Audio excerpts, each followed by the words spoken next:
Hi, Sherman. My name is Tyler. I am running the AV here in Orlando. I'm not going to be able to hear you right now, but I just want to let you know that your slides are showing up very small on our end. So what we're going to do is we're going to push your PowerPoint through the PowerPoint slides that we have in room, or if you could even try to share it again and see if you can make them larger when you do the share screen.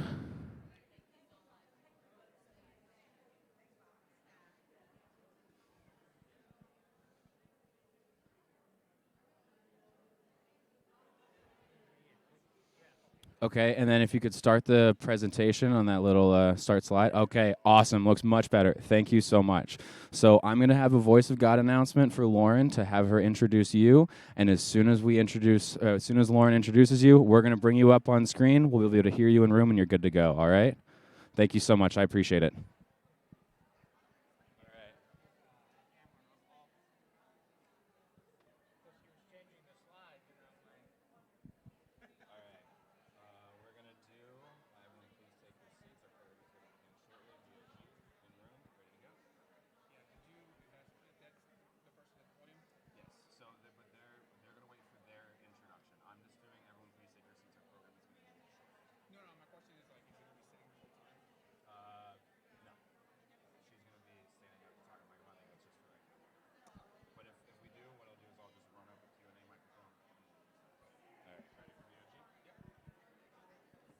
Everyone, please take your seats. Our program is going to begin shortly.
Everyone, please welcome Lauren Gerken to the stage.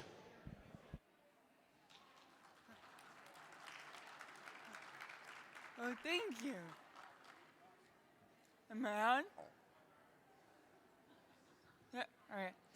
Well, good morning, and thank you. We are excited to welcome you to a session, Action for Inclusion, Empowering Developmental Disability Councils in Disaster Preparedness.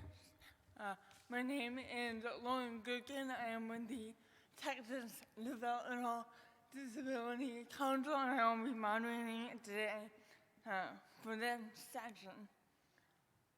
In the weeks leading up to this conference, NACDD put out a questionnaire and survey to gather some data on what the national councils have been working on for disaster preparedness in each state.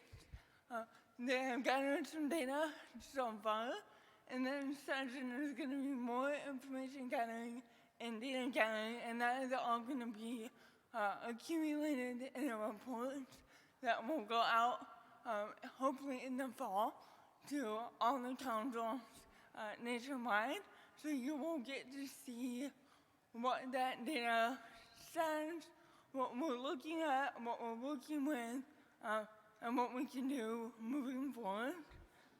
But for today, I am pleased that we are holding the working session to get some information from some really great experts working on these issues. And we are really honored to have Director Sherman Gillums Jr., who is FEMA's Disability Coordinator and the Director of its Office of Disability Integration and Coordination. Dr. Gillums advises the FEMA Administrator Criswell on meeting the agency's commitment to equity and emergency management for people with disabilities, including older adults and others with access and functional needs. In the first 7 months of joining FEMA in August of 2022, Director Sherman Gillums developed response operations for Hurricanes Ian and Fiona, for deadly tornadoes in Alabama and Mississippi, and served as the agency's lead advisor on disability integration after a train derailment in East Palestine, Ohio. The vision in March of 2023, so this past March, Sherman released a guide to meeting the disability integration mission. The vision that he published focuses on 14 potential points of inequity that can substantially extend the disaster life cycle, so how long people are affected by the disaster, for people with disabilities and older adults. We are happy to have him here today to share that vision with us. Please welcome Director Gillums.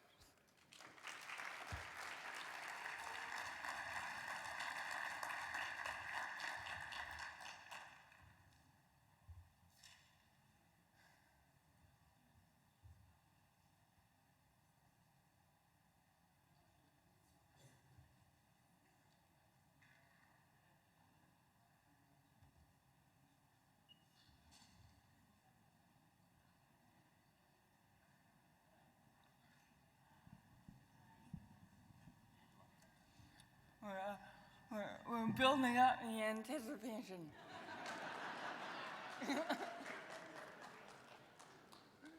Ladies and gentlemen, we're working with Dr. Gillum to see if we can get his interconnection set back up. Just be patient with us for one moment and we'll get him back online. Thank you.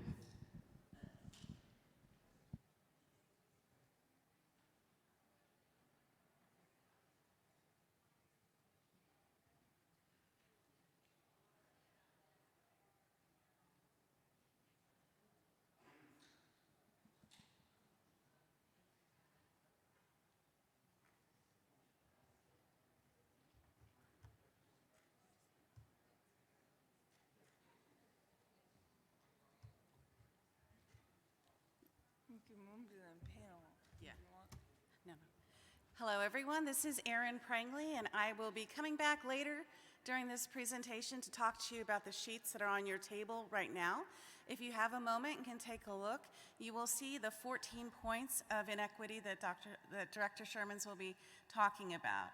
We also have a QR code for you. This is a workshop. It is interactive, so if you have your phones and would like to access the survey that we will be taking later on today, you're welcome to go ahead and take a picture of that QR code and begin the survey.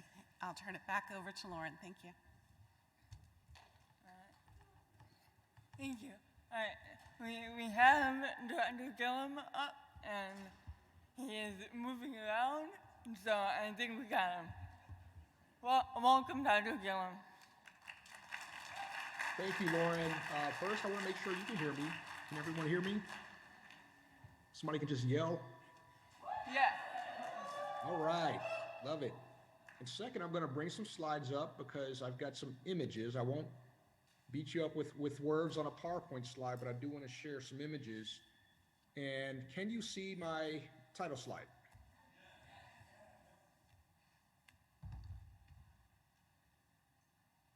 Yes, no? Yes. Okay. All right. It says action for inclusion in emergency management. We're all about the action here. I heard Lauren touch on it a little bit, but what I'm going to talk about is how do we take action out of the abstract when we're talking about things, a situation like emergency management where there's very little control for everybody, not just folks with access and functional needs, but for everybody. So we're going to talk how we take it from the abstract, put it into practice, right? And so we participate in our own recovery. And we're going to talk about that a little bit. But the first thing I want to do is bring up my first slide. Feel free to say aw and all the things that go along with seeing babies. This is me with my granddaughter, who's 3 months old right now. She absolutely amazes me as I watch her engage with her surroundings. Even though my wife and I have four grown daughters, watching her is like seeing every phase of human development for the very first time. That's what it felt like as I watched her look into a mirror for the very first time. Now, it's highly unlikely that any of us remember seeing ourselves in the mirror for the first time when we were her age, but it's a fact that the very first time a baby looks into a mirror, all it sees is the mirror, not its reflection. It's not until a baby reaches around the age of 6 months to a year when it looks into a mirror, not at it, and realizes, hey, there's a little person in there smiling at me. And then after over a year or so, the same baby looks into the same mirror and has that moment of discernment when it realizes, hey, that's me in the mirror. And it is at this point when each of us, as human beings, note the difference between being noticed and feeling seen at the center of our own existence. And that even though what we're seeing is a representation of what everyone sees in us when we look into a mirror, we see and assume that what everyone else sees is what we see in ourselves, or at least we hope so. Which is why seeing ourselves in messaging will become so critical during emergencies intended to compel us to make decisions that are good for our lives. The problem is, seeing ourselves also mean we come to understand what our individual needs are in times of crisis better than anyone outside of our support circle, which can determine whether we find an alert or warning credible or relevant enough to us to escape the outcomes that I've seen happen in so many cases involving people with disabilities during and after disasters. Now, I speak from a position of experience. This goes back to an experience. This headline references something that happened back in 2005, shortly after I left the Marine Corps and was living in a city called Rancho Penasquitos, where there was a wildfire. As the wildfire burned through my community in September of that year, and this was 2005, I did not see myself in the emergency messaging back then. What I heard was, evacuate from your home and proceed to Qualcomm Stadium, without any detail on what I could expect, any detail on how my needs would be addressed. At the time, I was fairly new in my injury. I had a spinal cord injury I incurred in the military, and so I was learning my body, much less learning my environment. And I didn't want to put myself in a situation where I felt like they wouldn't see me. And so the problem in this instance, though, it didn't start with the message. All right. I told you what the message said in essence, but it didn't start with the message itself. The problem began just a month earlier in 2005 in Louisiana, where I did see myself on rooftops, wading through floodwaters in my wheelchair, crammed in a football stadium in the middle of summer. These were the scenes from Hurricane Katrina that stuck with me more than any message could that day in September as wildfires bore down on my community. So when I heard, get out, leave your home, and go where we direct you, I thought, nope, they won't understand me or my needs. So I'll just take my chances going it alone.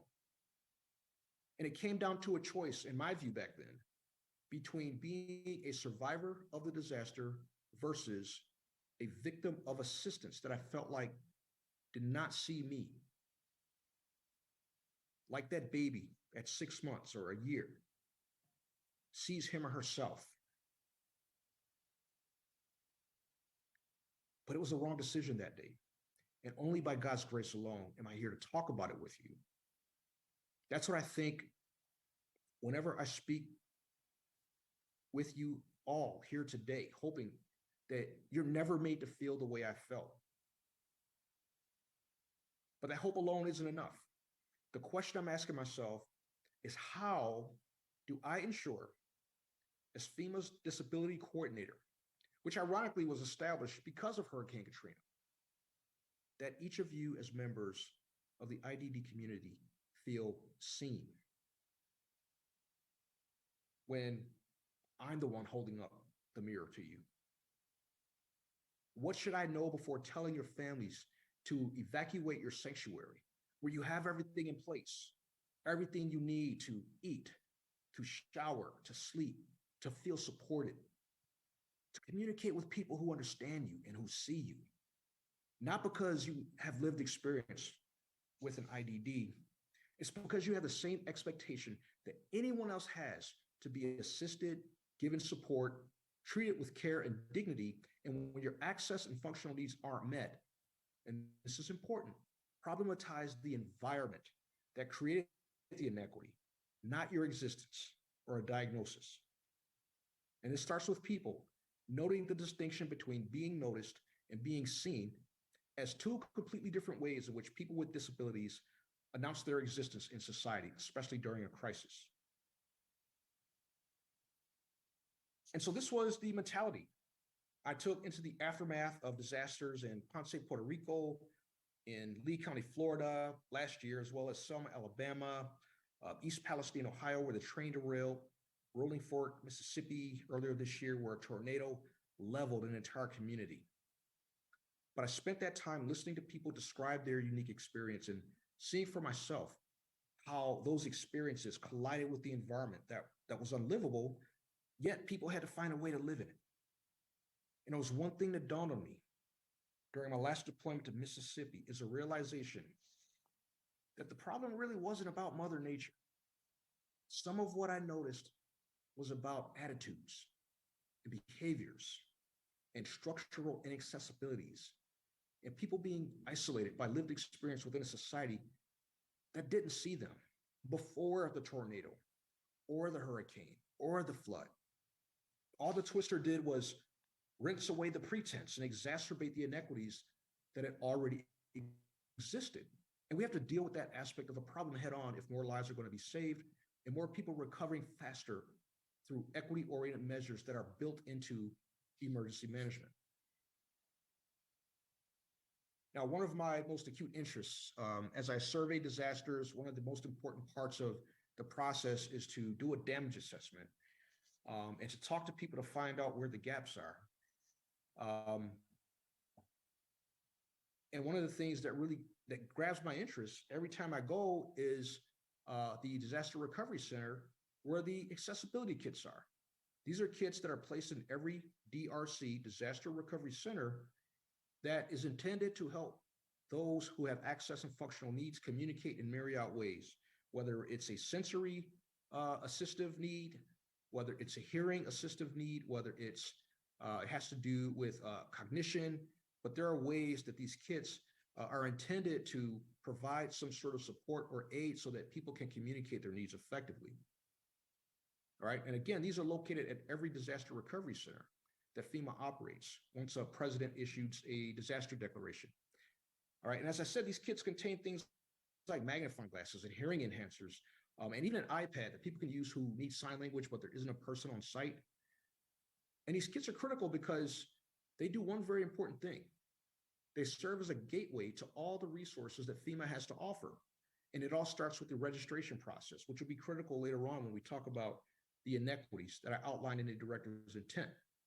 Being able to take in information and communicate one's needs becomes a point of inequity among several if everybody can't be served. And so here they are. You heard Lauren referenced them earlier. They're very broad by design because every disaster differs. But these are the types of inequities that do one important thing that we need to address. It prolongs the disaster cycle so that people with disabilities, when compared to those who don't have disabilities, end up suffering the consequences of a disaster much longer. And that's what we need to address, right? But even before we get to the accessibility kits and the registration process, I always say the first inequity domino out of these 14 listed here is both the easiest, yet the most vexing inequity to remedy. And that's the very first one. Inclusion in disaster planning. Now, I'm sure we know how to define inclusion by now, but what does it practically mean? That's a question I ask myself every time I deploy to these crisis areas. And I want you to listen carefully because here's where we can start to get more granular and results focused, with this conference being just one of many ways. Prior to the issuance of a declaration by the President of the United States that unlocks all the things FEMA's able to do in terms of assisting the state, tribal territory, or municipality after disaster, the very first point of inequity I look for is the state and county's published disaster plan. I go right to it, right? Where's it located? First question. Second question, is the content easy to find? Third question, is it 508 compliant, right? And for those who may not know what 508 compliance means, it's a standard that applies to electronic communication that anybody who's either in the government or receives government funding is to ensure that the broadest possible audience can have access to the content. So we're talking about people who may be blind or have low vision, or people who may be deaf or are hard of hearing. And we have to account for that in any content that's intended to go to the public, right? So that's another question. Can anybody access it regardless of level of sensory function? Is it written in plain language, right? Or is it in that arcane language we see when professionals, use all the acronyms? And it's a good way to communicate quickly among professionals, but it's not a great way to communicate with the public. And is the information accurate and comprehensive? Then a most important question, when I look at these sites, who will see themselves in the messaging? Now, I say it's the easiest inequity to remedy because if your state doesn't have a disaster plan right now, and that includes provisions on how people with developmental or intellectual disabilities should prepare and or evacuate, that problem won't age well once a disaster is imminent.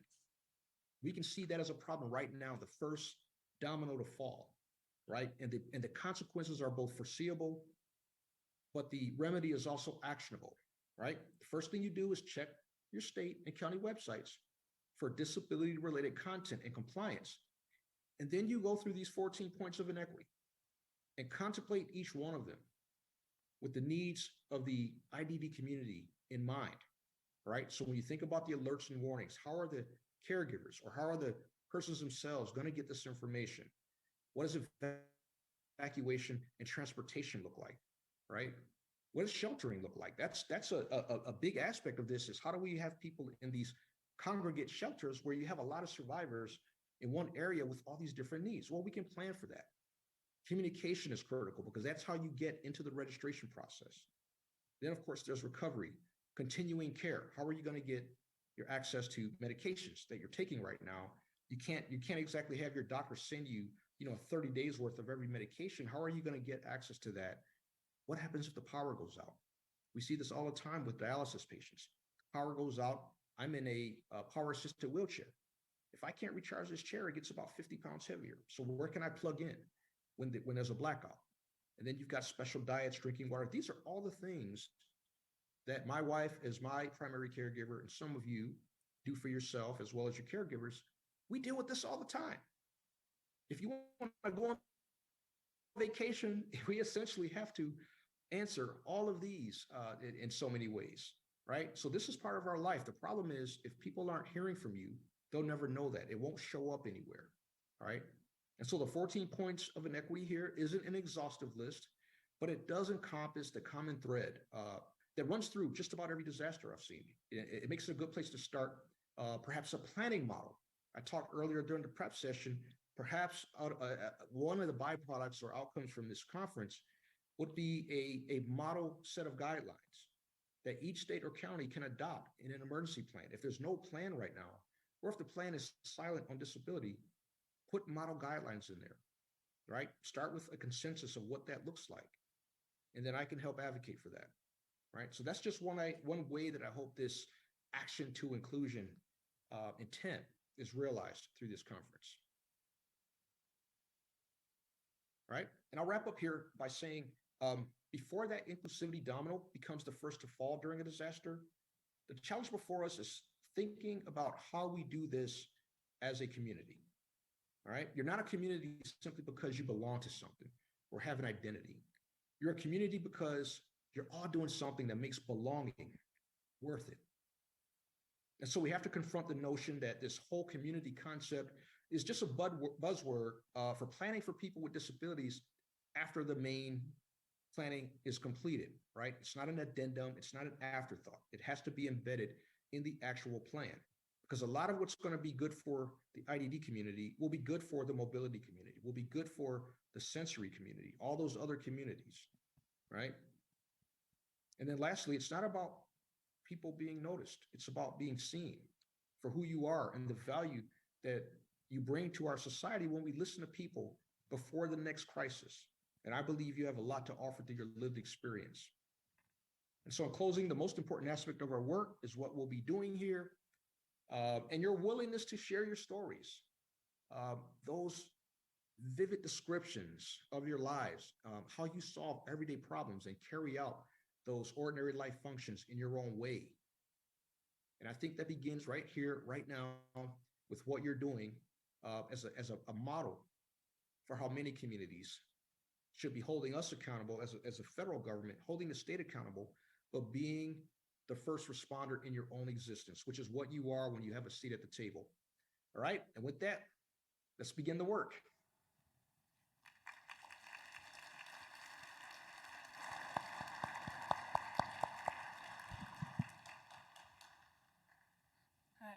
Thank you, Dr. Gillums. We're gonna have him stick around to answer some questions a little bit later.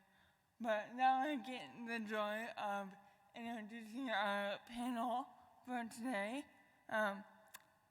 We are joined by three colleagues in our network who want to take opportunities to engage, collaborate, and communicate with FEMA and state and local agencies throughout the emergency or disaster cycle that Dr. Gillums was talking about. So please join me in welcoming Sue Kabot, representing the Florida Developmental Disabilities Council, Scott Daigle from the Texas Developmental Disabilities Council, and Darryle Powell from the Alabama Council on Developmental Disabilities.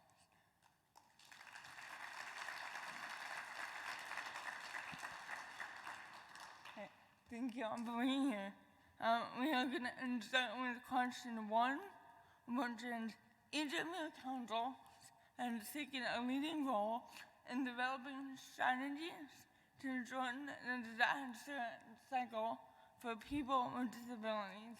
Can you each take a few minutes to share an example from your council activities on how to improve emergency management system?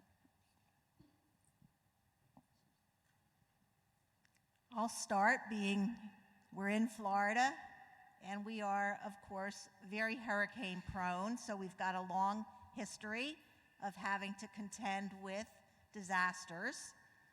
I did bring along one of our earliest projects, which was a manual done by Volunteer Florida. The English version is on the website for Volunteer Florida. I have a few Spanish copies with me, if anybody is interested in having a Spanish copy. But it was a manual that was developed really to provide step-by-step information for people with developmental disabilities to think about all of the things that really are addressed in the 14 points of inequity in terms of the planning and the rehearsing and where do you go and what connections do you make. We've done a lot of work in terms of trying to get the emergency preparedness, emergency operations people engaged with people with developmental disabilities. 2 years ago, we held a summit on disaster preparedness. Unfortunately, it was the day right after the collapse of the condominium in Surfside, Florida. And so all of our disaster relief people had to leave and go contend with that. But the people who were left were able to work together to really think about what kinds of systemic responses we needed to work on and improve across our state. So I think it is about working together, finding the holes in the system, trying to fill them, and really making sure that everybody knows the specific needs of people with IDD. So as you know, Texas is a very large state, and we have to deal with a lot of different types of disasters and emergencies. We've been dealing just within the past few years. We've dealt with an ice storm. We've had to contend with hurricane preparedness. We've had to deal with flooding, with extreme heat. We've also had ice storms that we've been dealing with. So we're constantly having to adjust to that. And the thing about TCDD, the Texas Council, is that we are not a direct service provider. So our work in emergency preparedness kind of falls within three areas. We focus on connections and collaborations. We focus on education and awareness, and then we also focus on public policy advocacy. For this discussion, I'll just quickly talk about the education and awareness piece, because we have a fantastic communications team, and we also work with a lot of different stakeholders throughout the state. So in the winter storm, the ice storm that we had, which wiped out power for a huge portion of the state of Texas. And one of the things Director Gillums talked about in his 14 points was the need for power. And that was a big concern for people during the ice storm, because it shut down power. There was durable medical equipment throughout the state that people had lost power to. So we were dealing with finding generators for those people, or making sure that first responders were able to get to those areas. So we worked with our communications team, worked with FEMA, worked with a variety of other stakeholders to provide information to people throughout the state in accessing services. We have also, just in terms of hurricane preparedness, we've worked with the Center for Independent Living in the state to pull together a series of videos on hurricane preparedness that we have distributed throughout the year, but then also during Hurricane Awareness Month. Hurricane Preparedness Month, rather. So those are some accessible videos that are we think that they're very helpful, and we try and distribute those as much as possible. We've also worked very closely with FEMA in our state on the preparation of materials, the preparation or the preparing, the writing of articles on for preparedness before a disaster takes place. I mean, preparedness in general. So that's really kind of what I wanted to talk about here. And I'd be happy to answer any questions about it later if you want. Yeah, thank you. In the state of Alabama, I know many of you probably know that Alabama is no stranger to severe weather.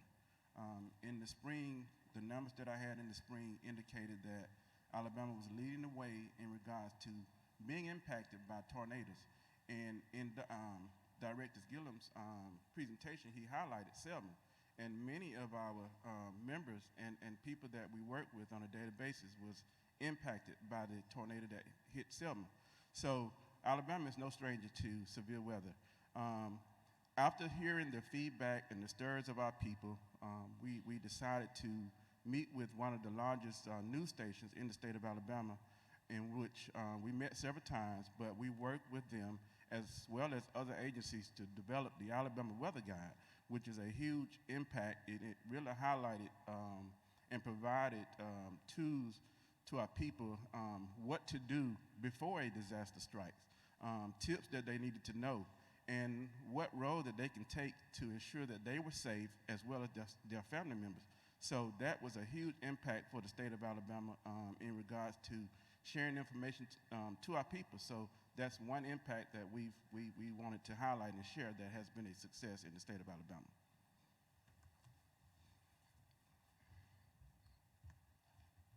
Thank you, thank you so much for elaborating on all that. Second question is, how does your council make sure that people with disabilities are at the table, which is a very popular conversation, at the table in developing these strategies about emergency management? Well, we are lucky because we have actually a group dedicated to people with disabilities that meets on a daily basis when there's been a disaster. And the DD Council is part of that group. Our major service providers, the ARC of Florida, the Florida Association for Rehabilitation Facilities, Disability Rights Florida, the Red Cross, of course, the disaster management people, are all meeting to address the immediate needs.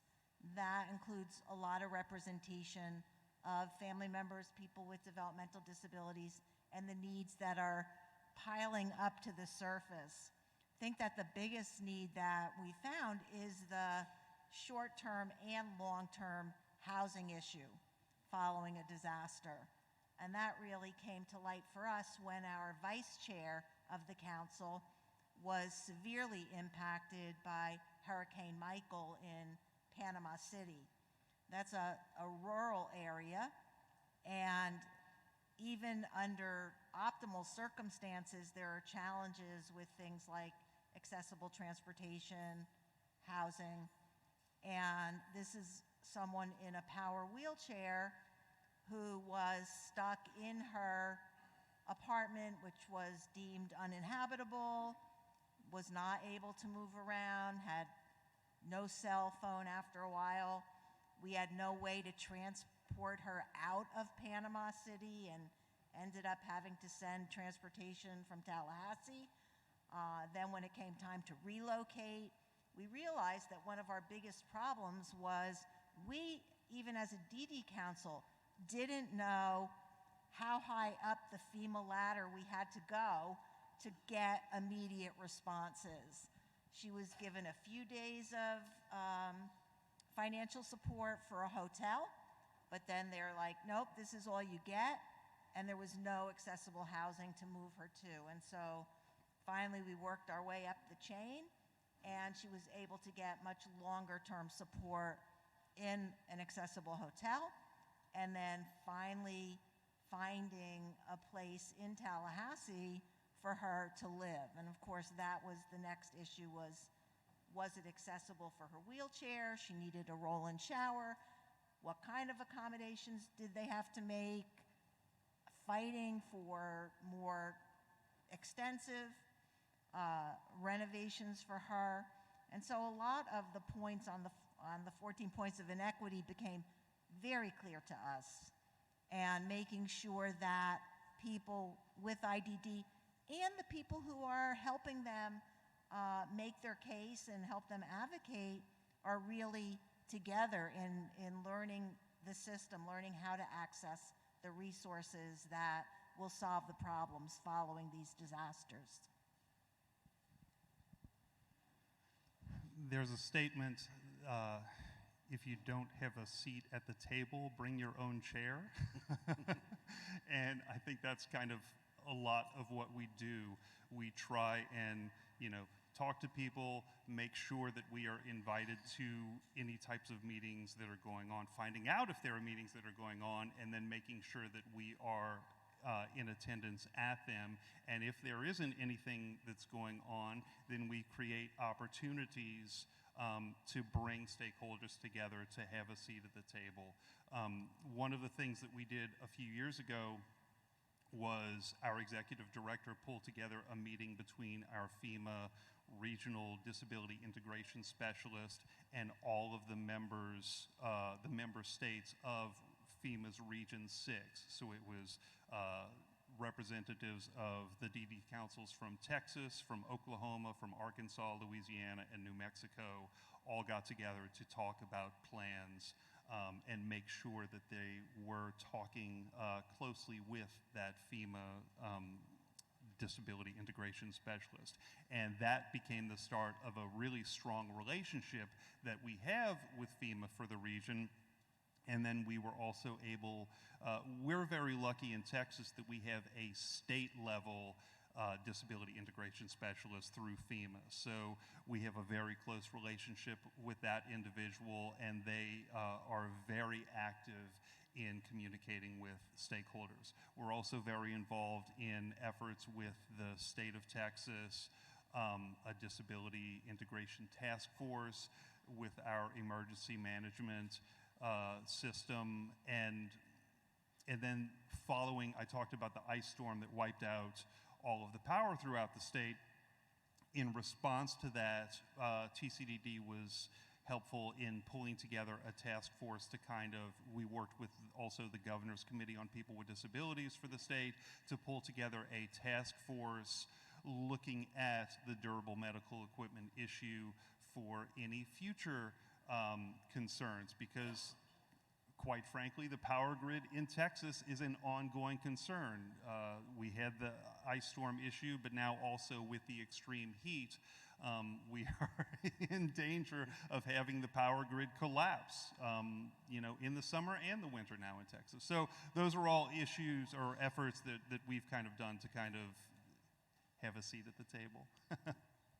Yep. And like others, we constantly seek opportunities and create opportunities for our people to be at the table. So when we did the Alabama Weather Guide, many of our people had input that was placed in that weather guide. So that was a huge success for our people. We're currently working on a partnership with our emergency management agency of the state. Even in our council meetings, we've had chief meteorologists to attend our meetings to hear straight from our people. So that was huge. He was able to share as well as interact with our people who are being affected on a day-to-day basis. So that was huge, and just constantly seeking opportunities for our people to be involved and at the table.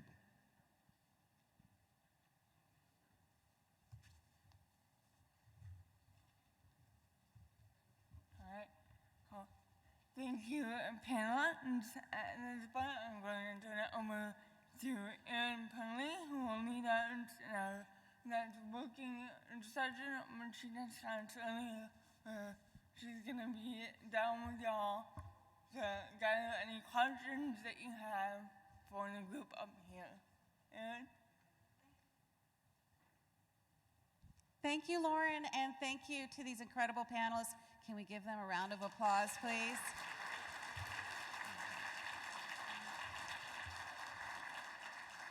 Now, I probably don't have to remind this crowd, but please do feel free to stand up and stretch, get water, use the restrooms. This is a working workshop right now for the next, 45 minutes. We are going to participate in some interactive discussion, the goal of which, as Lauren mentioned, is to gather additional data for Director Gillums, who you will see. Well, I see him. Hi, Director Gillums. But eventually you'll see up there on the screen. He is also online listening with his staff. So this is your time to speak up and speak out about your experiences with emergency management. I have a microphone, and I don't see Zoe, but we will have a microphone over there as well. So please feel free to raise your hands to take questions for Director Gillums and our panelists. And as we wait for the questions to come in, I want to once again direct you to the papers on your table. You see 3 pages on your table. We have a QR code. Can someone hold up the QR code for everyone to see, which looks something like that? Very good, very good. So send it to the youngest person at your table and ask him, what is this? I'm just kidding. You can use your camera to focus in on it, and it will open a link to a survey. A survey which is really important for us to take to gather your personal experiences and your council's experience with emergency management in your state.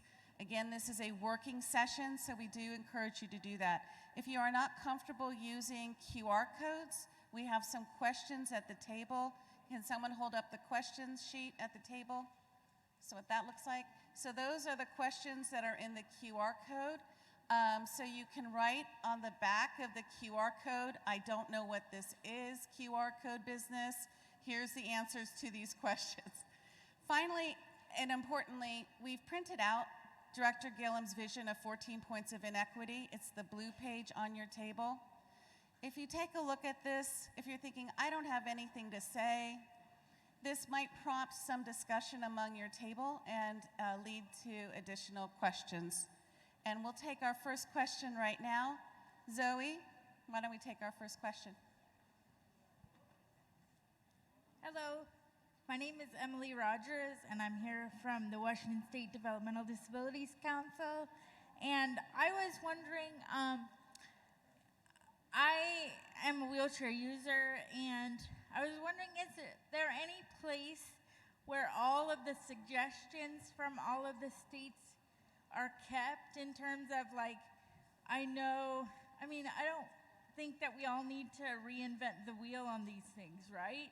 If folks have good ideas, I feel like it would be worth sharing so that other states can pick up the good ideas that other folks have had that people have worked so hard on. And I just was wondering if there is like a place where all of those suggestions are kept, or maybe there could be something created so that we could share our experiences and our knowledge and not have to, start from, I know there's things going on in my state, but I think the creative minds that have worked on these issues, it'd be nice if we didn't have to start all over again. Sorry? The answers to the questions, right? Oh, and the answers to the questions, right? Exactly. Of the survey, it would be really great to be able to access those as well. So, thank you for your questions. I will answer the survey part. NACDD is taking the role of collecting this information for our councils, and so I will be creating, you're looking at me, I will give you my email address too, but I will be creating the white paper and results of the survey to be shared with all of the DD Council executive directors and with those of you who have registered for this conference. So I can't say exactly when those results will be out, but they will. I will tell you, we sent the survey out to all the executive directors. There were some different questions, but it was good information. And of the councils that responded back, 100% of DD councils are involved in emergency management in the states. So this is critical, vital work that you're doing, and your point is well made, that we need to share this information. We have a lot of expertise out in our network and a lot of expertise in this room. We need to do a better job of sharing and networking that expertise. Did the panel want to comment on that at all? No? I am not sure about a centralized location other than what Aaron said, but I am more than happy to share any information that we have going on in Alabama that may help. I know a lot of the states are doing great things in regards to emergency preparedness. Some may be a little different, some may be similar, but I am more than happy to share anything that we have in Alabama. You're welcome. And I did want to mention, many of you have brought to my attention that the QR code we're having a little problems with it. My staff, Zoe, is on it right now, so as soon as she comes back in, it'll reopen. For those of you watching online, I'm hoping the chat function works.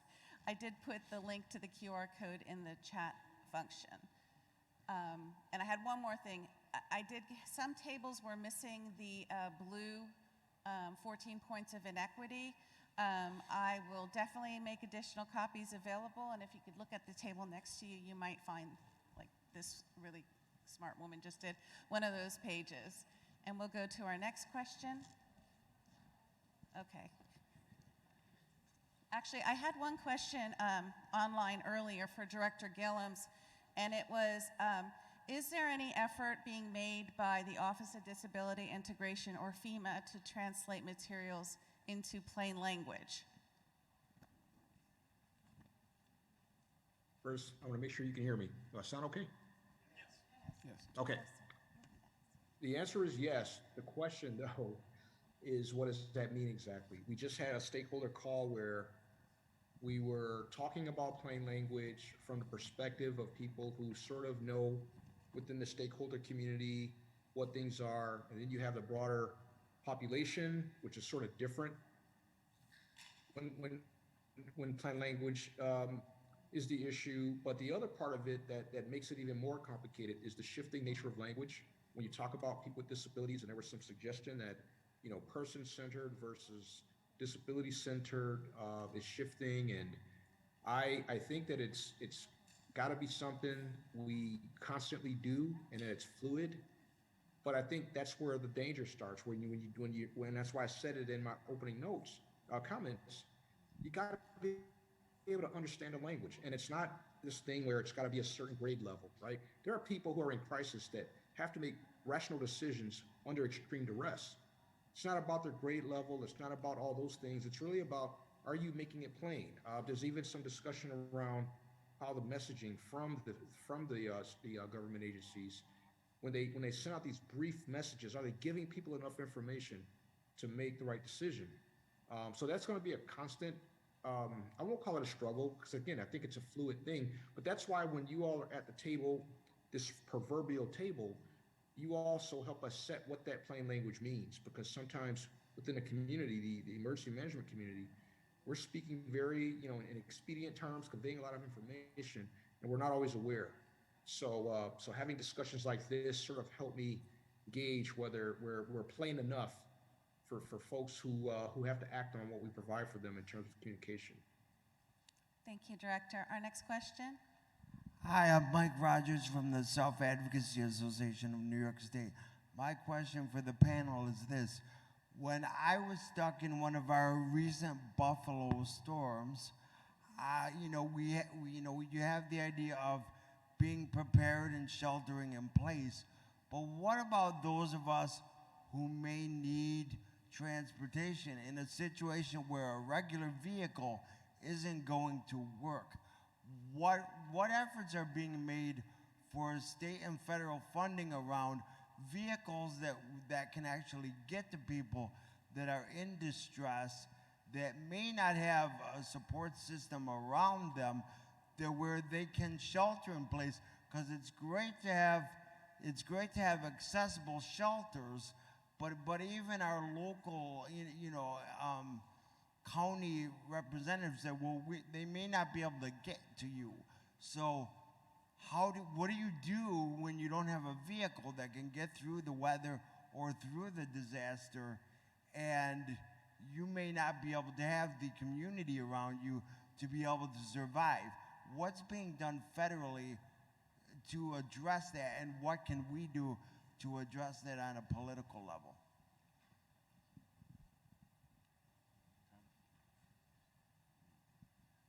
I think you were talking about, you were looking at federal funding, so I don't know if Dr. or Director Gillums would like to address that at all. Yeah, and just as a preface, I'm from Buffalo. I grew up there. I was 5 years old during a blizzard of '77.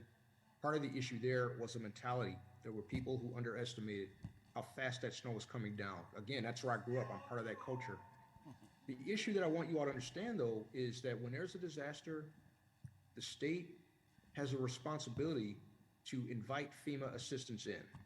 So when there's a disaster, if they decide that FEMA does not come in there or limit what FEMA can do, it's really up to the state to exhaust all of its resources before they can invite the federal government in. That's just part of law. That's just the way the law is written. A lot of people don't know that. We don't immediately become implicated in the disaster response until the state has exhausted everything it could do.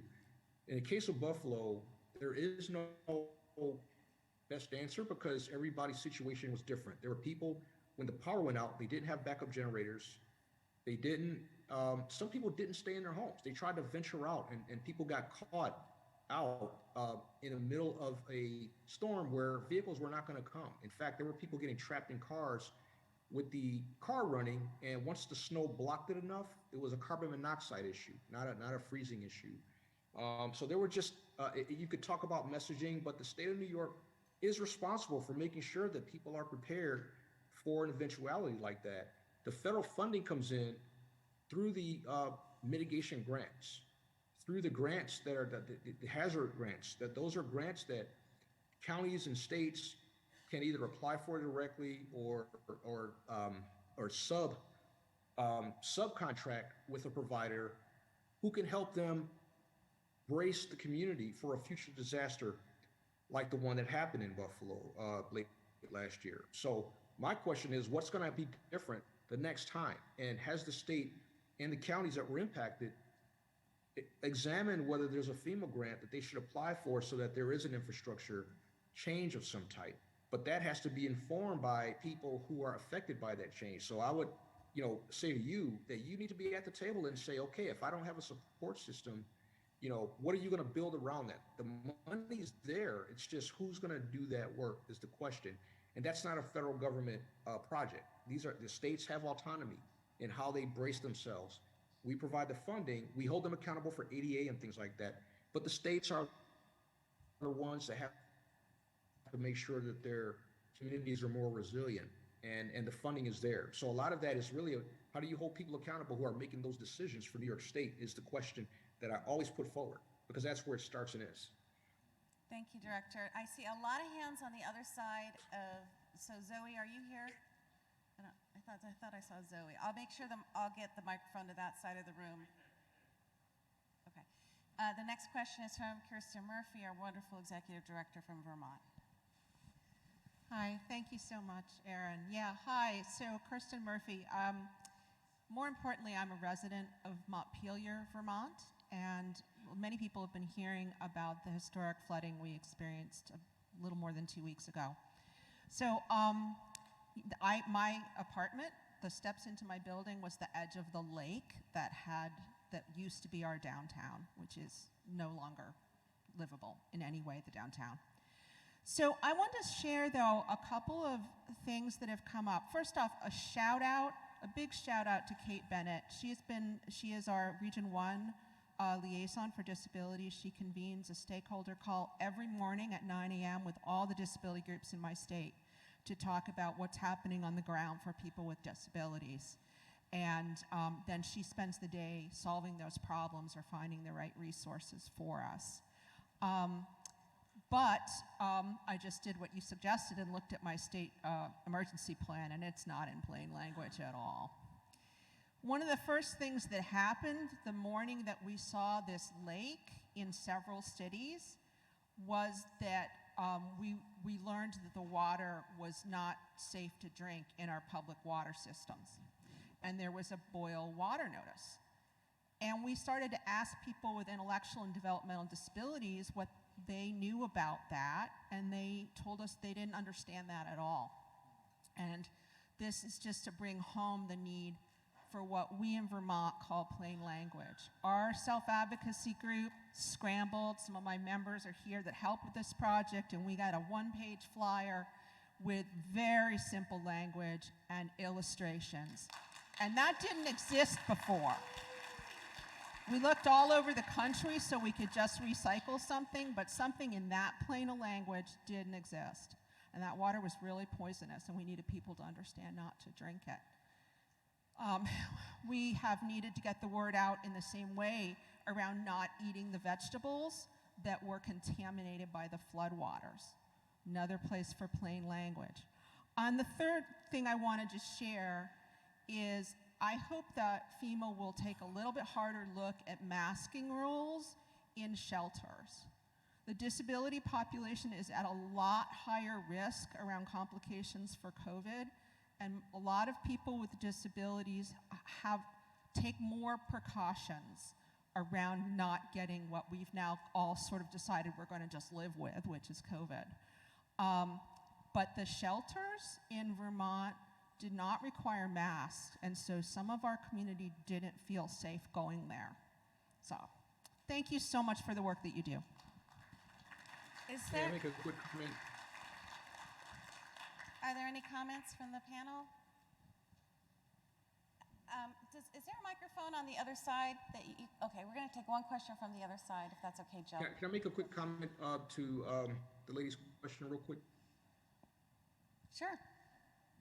The quick answer is the states run their emergency shelters. FEMA doesn't run shelters. A lot of folks assume that, but the states, and you'll see the Red Cross run shelters. I was in Florida while COVID was still happening after Ian, and there were no masks. And I said something to the shelter manager about that. But I want to make it clear, FEMA does not run shelters. So when you say, can FEMA do something about that? They have autonomy. And a lot of what you see, it's not apparent because you may see FEMA signs, but you have to talk to, this starts at the governor's level and making sure that they adhere to standards. The standards in Florida, Puerto Rico, Mississippi, Alabama, Vermont, they all differ because each state is different, and every state has their own sort of cultural underpinning to the decisions that are made. But I want to make you aware that FEMA does not run emergency shelters. It's the states and whoever is designated within that disaster to do that. Thank you, Director. And on that side, we have another question. Yeah, my name is Meredith. I'm just starting to live on my own, so I don't really know what I need to do, and I don't know what DC's setup is for this at all.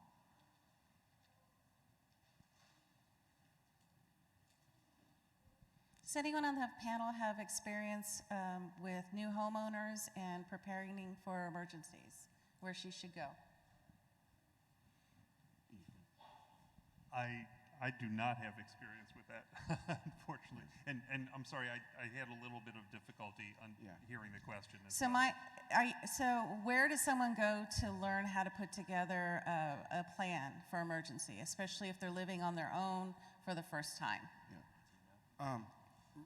I think like Director Gillums has indicated, each state operates differently. Like I've said before, the Emergency Management Association in your state, Department of Public Health, those are two places that we could start because they work directly with that. I am actually in the process of meeting with our state agency, the state level state agency emergency management, and we're going to talk about transportation. We're going to talk about what people are going to need, how they develop a plan. So starting with some of those state agencies, emergency management agencies, would be the key in your state.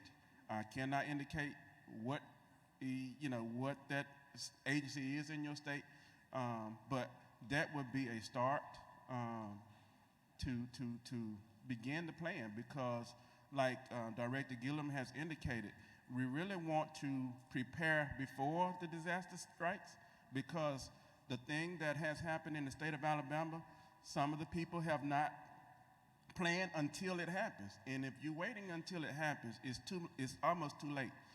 Several years ago, we had a tornado that hit the Beauregard area, and several of my people were impacted. Tornado had never hit Beauregard. And when it hit, several people lost their lives because they were not ready. So that's a little bit from the state of Alabama. We do have someone that is able to give a little bit of guidance on this topic. I'm going to hand it over to Kristen. Hi, my name is Kristen Harvey. I'm the director of the Delaware Developmental Disabilities Council. And to answer your question a little bit, some things that you can do to prepare yourself. It's always good. In Delaware, we have a program called Smart 911. Most states do have that. I recommend that you find DC's version of that and sign yourself up. You can put things in there such as, my disability is this. When you come to my house, you need to come around to the back. Any type of special instructions. The other thing I would encourage you to do is seek out your local emergency management agency. Seek out your medical ethics advisory board and become a part of that. Myself and my colleague Emmanuel Jenkins became a part of the medical ethics advisory board in Delaware. When COVID hit, because we had a seat at the table, we were able to prevent medical rationing in our state of Delaware, because the way their crisis standards of care were written, it would have discriminated against people with disabilities. So I'm happy to talk more offline, but definitely find out what your state's equivalent of Smart 911 is. And thank you, Kristen. I also want to recommend ready.gov. It's a government website, ready.gov, government website that has a list of prep kits and toolkits that can be helpful to you. Our next question.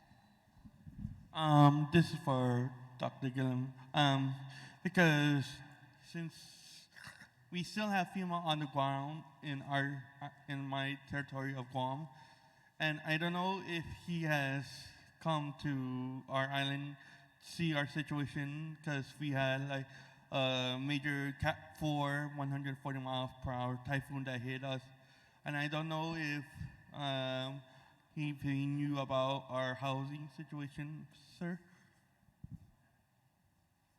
Thank you for that question. Yes. I did not go to Guam. Hi. Can you hear me?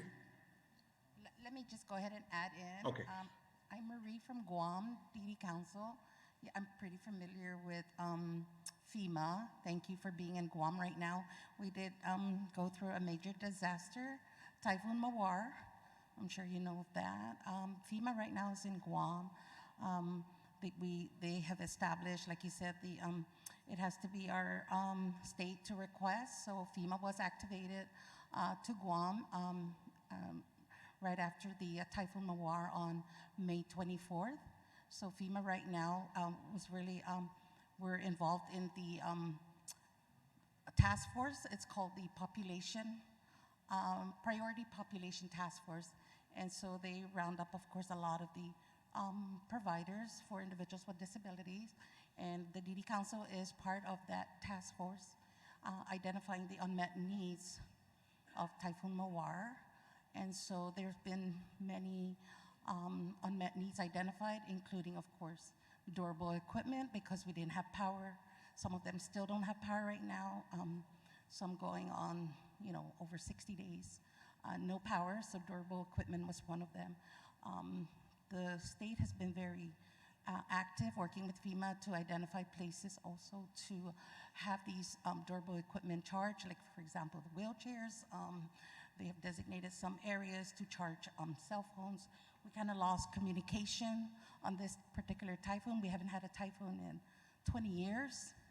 So yes, we're thankful that FEMA's there and helping us. I believe they're working on the housing portion. There are so many unmet needs, including, of course, having ASL interpreting services. Many couldn't, navigate around without that. So there was a contract with FEMA, with our government, and so many others, hospitals and medical and whatnot. But I believe the housing portion, they will be helping out. What's good about the FEMA was they were able to help those who didn't have a generator and to reimburse those families that needed a generator in their homes. That was wonderful of them as well. But thank you. I think that's an invitation to come to Guam, Director. I don't know if I'd be so quick to turn that down. Did you have a response? The last time I was in Guam, I was a Marine on deployment, and we stopped there for 3 days. It's a beautiful place. I would love to go there again.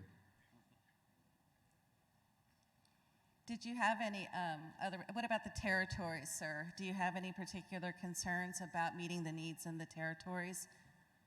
Well, I went to Puerto Rico after Fiona, and of course, it's a whole different set of circumstances. And in Guam, we had enough forenotice because now we can identify hurricanes sooner. So there were actually a lot of folks from the Red Cross already there. Roxanne Crawford, who is a counterpart to Kate McCarthy Barnett, who someone brought up earlier, is a regional disability integration specialist, was on a plane to Hawaii to train the teams that canvassed neighborhoods right after the typhoon finished, and then went into Guam and began that work. In fact, they began to work with autism community together, because the deliberate intent there was to make sure that we find people who are trusted in the community to be a part of that engagement. Having the feds come in is one thing, but having that partnership was very valuable. And so we saw a lot of people with dialysis that were cut off from services when the 7 centers went down, but they were our focus. I talked about seeing people, not noticing them, but seeing them. And so I obsessed over that in the beginning moments before the typhoon made landfall. What we expected were to be more fatalities, unfortunately, and there were none. I'm not saying that we had anything to do with that, but that's a fact. There weren't people who died because of that, and I think it's because of preparedness. Housing is tough for every disaster. It's one of the things that I'm relying on you all to help me better understand so we can begin that process a lot sooner. The problem is whatever existed before the disaster is what you have to work with, right, in terms of accessibility and infrastructure. So, and we don't get involved in that until, oftentimes it's too late or after the fact. So having this discussion here now about housing is a great way for us to anticipate what it may look like in Guam should the next typhoon occur. Thank you, Director. And something that was brought up in our survey, our pre-conference survey, 89% of DD councils participate in state work groups on emergencies. So if your council is currently not on a state work group, you might want to speak with some of the executive directors here, contact your state emergency manager, get on those state work groups, because that is something that many councils are doing. Okay, Zoe? Hi, my name is Edgar. I'm part of the Idaho Council of Developmental Disabilities as a council member, and I have a question. The question that I have is, what have you done to help the Latino families in your state in case of an emergency?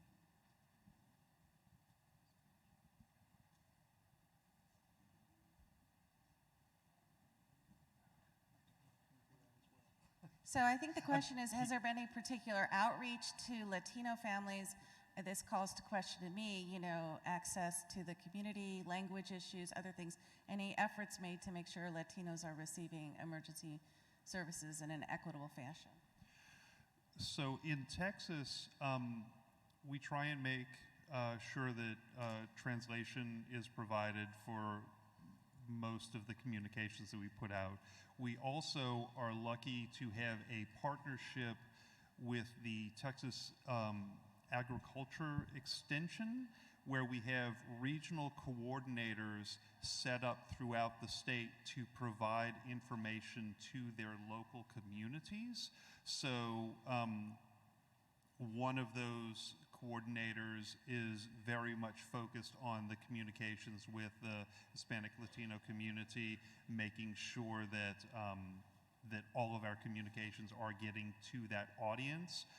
We've got, South Texas, we have West Texas, and making sure that all of that is hitting them. They've hosted a number of regional forums that are specifically for Spanish-speaking audiences. We try and I will also say that in Texas, we're not just working. There are so many different languages and so many different cultures in Texas, particularly in the Houston area, that we are trying to meet the needs of a wide variety of communities, not just the Latino audience, but also the Vietnamese community.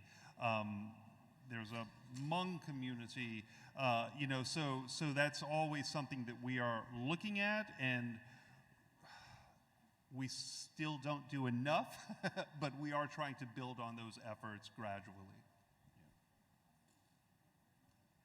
Sue, did you want to chime in? I was just going to say in Florida, it's pretty much the same way that when there's a governor's announcement or local community, Miami-Dade County for sure, it's all done in Spanish as well as English. Thank you, panel. And I have Evan Nodvin with the next question. My name is Evan Nodvin. I am a staff advocate for GCDD, and I live in my apartment with a roommate. If we have a storm like that, we have stuff we provide. We go in my closet, stay in until the storm's over, with water or whatever, dry food, and we stay safe. Thank you. Thank you, Evan. Zoe? Thank you. My name is Jessica. I'm with my two colleagues from the Puerto Rico DD Council.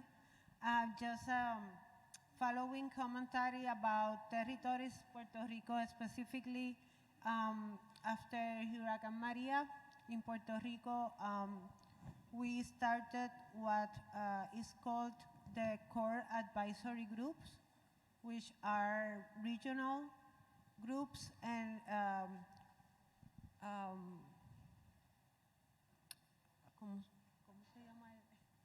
steering committee. I'm translating in my mind, sorry. Steering committee that basically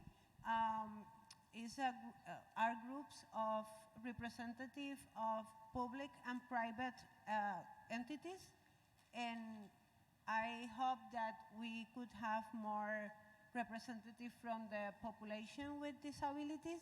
I'm part of one of the CACs, and that is a good resource to get united and work together to make sure that the state and local and individual and family and community plans for emergencies are accessible, and also the Independent Living Center, one of them in Puerto Rico, developed training and a manual for people with disabilities to make a plan. All this is in Spanish and plain language, and well, everything we can make it better, but it's a good tool that we have. And also they have another one for entities to make their emergency preparedness plans accessible and inclusive for people with disabilities.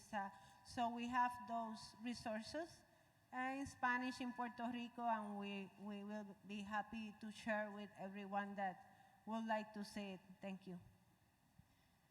Director Gillums, are there any opportunities or advisory committees that people may want to be aware of that deal specifically with people with disabilities and disasters? I know one, which our ED from Missouri, and I'm going to forget her name, Vicky from Missouri is on that advisory committee.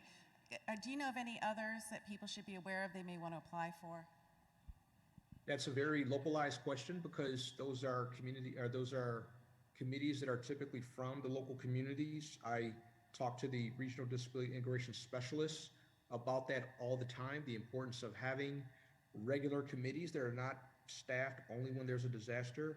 I know up in New York and the Northeast, they have regular communication. I can't speak for every community because it's hard to know until something happens. But the expectation is that there is some community-based entity, and it could be a center for independent living, area agency on aging, one of your councils that may need to lead that effort. Disasters are sort of a very reactionary reality for us, and so a lot of people who haven't been in a disaster or seen one don't feel like it's really necessary.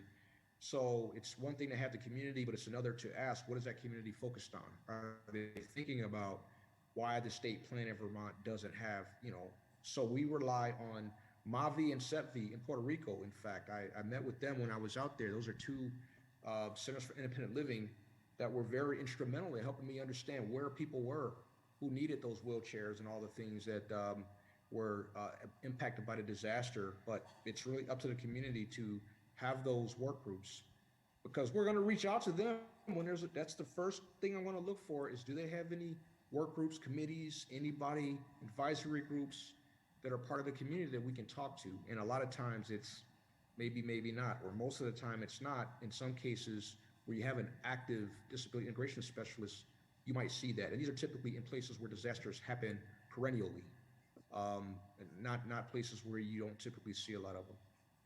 Thank you, Director. And just a time check, we have about 10 minutes left, and then we need to move on. The QR code has been fixed, so there's a new QR code at your tables. Again, this is a working session, so if someone from your table can take responsibility for accessing that survey and sharing that link with your table, I would appreciate it. And we have our next question. I'm Jamie Mills, and I represent the New Hampshire Council on Developmental Disability. I actually have a comment, and I'd like to say a word for adult CPR and standard first aid.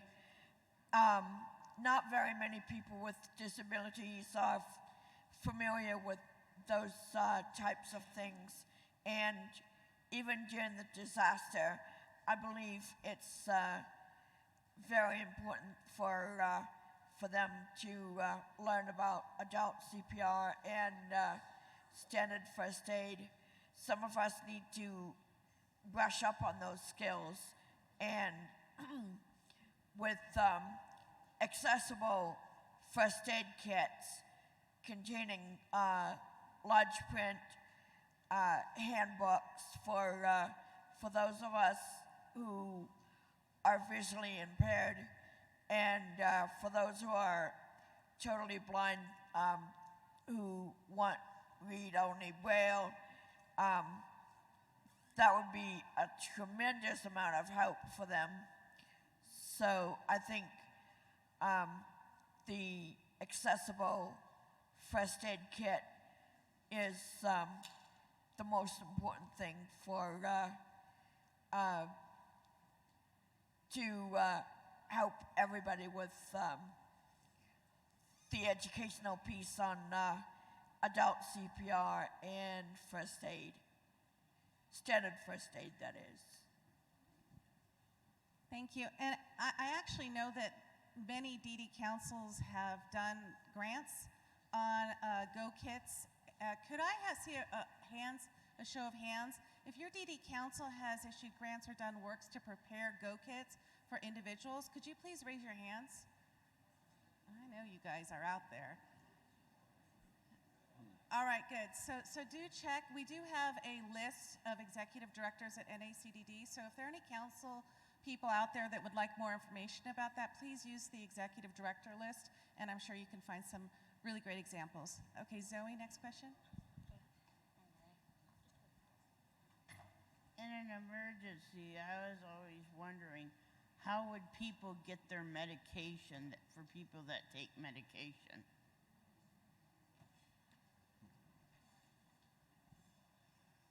So the question is, are there any best practices on states, how do you help people with disabilities access their medication? These are vulnerable populations that, may need access to, they're not going to have the type of medication on hand regularly. Are there any state systems, or is FEMA involved in any way to expedite medication for people with disabilities? Yeah, I was just wondering. Yep, you're welcome. I will say that this is one of the things that we're grappling with. We have tried to put together information, provide information on, making sure that you have easy access to the medication that you need. I know that we're in communications with, certainly trying to ensure that medication is provided to people where they need it. One of the things that we've talked about that's come up a few times is just coordination between local, state, federal entities. And I think that that's kind of one of the ongoing issues that we see in Texas is just the lack of communication and coordination between some of those entities. You've got the city isn't necessarily interacting as much as they should with the county, who's not necessarily interacting as much with the state, who's not necessarily interacting as much with the federal government, and we need to bring all those. And then they're maybe not necessarily getting all of the input and advice that they can get from the stakeholders, the DD councils, the nonprofit organizations that work with these. So I think that kind of pulling together better planning for that is just necessary at all levels. We heard about, and I'm kind of going off on a tangent outside of medication, so I'm branching away from your question a little bit, and I apologize. But we heard about issues with carbon monoxide poisoning. That was an issue that we faced in Texas during the ice storm, where people did not have power in their homes to heat their homes. It was 19 degrees outside, so they were running their car in their garage to help, or they were turning on their stoves because they had gas stoves, and that created a little bit of heat in their house. And then that was, we had hundreds of people die from carbon monoxide poisoning doing that. So in terms of communications, that's also something that we need to better communicate to people, that, don't rely on your gas stove for heat in the middle of an ice storm. But I think that one of the things that came out of that, and this is getting back to your question about equipment, is we have a registry system in Texas that is whereby people with disabilities are supposed to put their names on this registry system. And then when they put their name on the registry system, they provide a list of things that they might need in terms of an emergency, including medication. And to put it frankly, our registry system sucks. It's difficult to get people on the registry. When their name is on the registry, the information isn't necessarily provided to the local officials, so those officials aren't actually reaching out to people who are on the registry, making sure that they're getting what they need. So that is something that we are desperately working on, and we have also now established another registry related to durable medical equipment in terms of power, in instances of power outages. But there's a lack of communication and data sharing between the statewide registry and the durable medical equipment registry. So it's really frustrating. And so I don't necessarily have an answer to your question that's good outside of it's something that we're working on in Texas, and I'm assuming that everybody is working on a similar thing.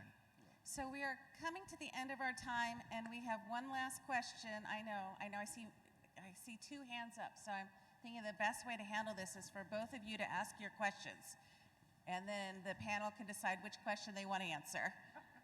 Oh, that's like a test here. I'm just wondering if any of you focus on prevention by addressing climate change. And so one, are you doing any prevention addressing climate change? And the second question?